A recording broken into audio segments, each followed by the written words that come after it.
So hi, I'm going to make a video on chapter 3's practice problem in the homework. So again, this is just to show you how to do this. You can practice it as many times as you want. So in chapter 13, we're in something called the SF distribution, or another way to say it is ANOVA, which is analysis of variance. So what we're really doing is we're comparing means. We're comparing two or more means. Usually we like to do 3 means. If you do 2 means, there's another test that you run. And remember, back in chapter 9, we looked at 1 mean. So now we're really concentrating on 3 or more means, okay? So the first thing you want to do on the homework is you want to look at the data that's given. It said a graphing calculator is recommended. I would advise not using the graphing calculator and using the website that I have listed on the handouts and in the PowerPoints. And I'm actually going to walk you through this so it's so much easier, okay? A researcher wants to know if the mean time in minutes that people watch their favorite news stations are the same. Suppose that the table below shows the results of a study. So we see CNN, Fox, and local. Assume all the distributions are normal, the 4 population standard deviations are approximately the same, and the data were collected independently and random. Use a level of significance at 0.05. Let 1 be CNN, 2 be Fox, and 3 be local. All right, so it wants us to state the hypotheses. If you remember back in chi-squared, we had where all the proportions equal to each other.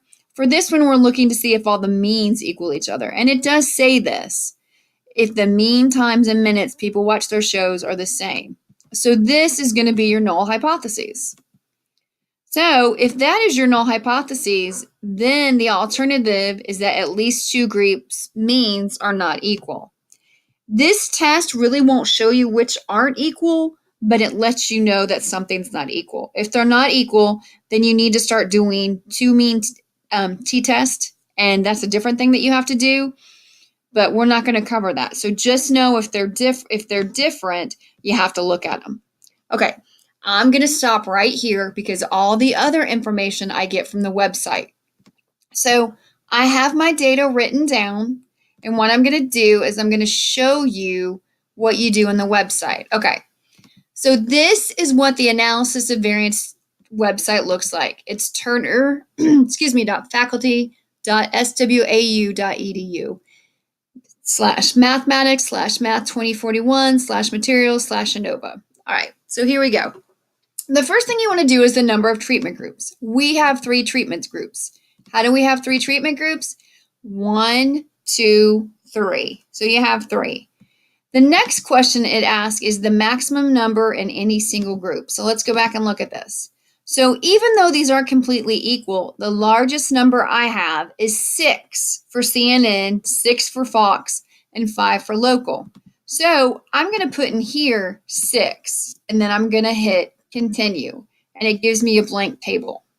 So for time's sake, what I'm going to do is I've already entered it. Excuse me. So here is all my data from what I got on the problem. So I entered what this was. This was news stations 1, 2, and 3, and then I put all the data. This is CNN, this is Fox, and this is local. So then do I want to display the graph? Sure. And then I want to hit compute. All right, so this gives me a lot of information. All right, so what it does is I want you to go ahead and look down. So what it did is it gave each of the sample means here, the sample standard deviation, and what it did is it compared each of these. And down here, if you see this, if you remember box plots, this is kind of a rough box plot. They're basically just doing 0, 50, and 100%. And they're showing how the means are spaced out, which is important when you're trying to compare means. All right, so let's look at this. We're going to keep going back and forth on the page. So if you get confused, I have a handout that shows you what everything is, or pause it and keep going back. All right, so the next thing I need to do is I need to bring this up. So it says, I'm going to bring this here. Let's see if I can do it that way. No, it's not going to work for me. Oops. Okay. So it says the next thing I need to do is enter the exact number of the degrees of freedom for the numerator. Okay, that's what DF parentheses numerator means. Okay, if you look at the guide I made, that is the same thing as the degrees of freedom treatment. And right here, it's 2. So I'm going to enter 2. Again, if you're confused, I have a handout for this.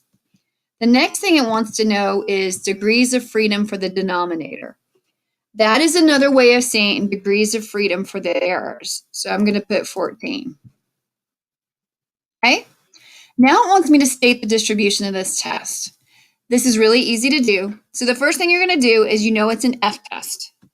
So why do we know it's an F-test? Because the whole chapter is called F distribution. So you don't have to worry about using chi-squared or T or Z. So what you're going to do is going to be F, and then it's going to be degrees of freedom for the numerator and then degrees of freedom for the denominator. So I'm going to pick this one.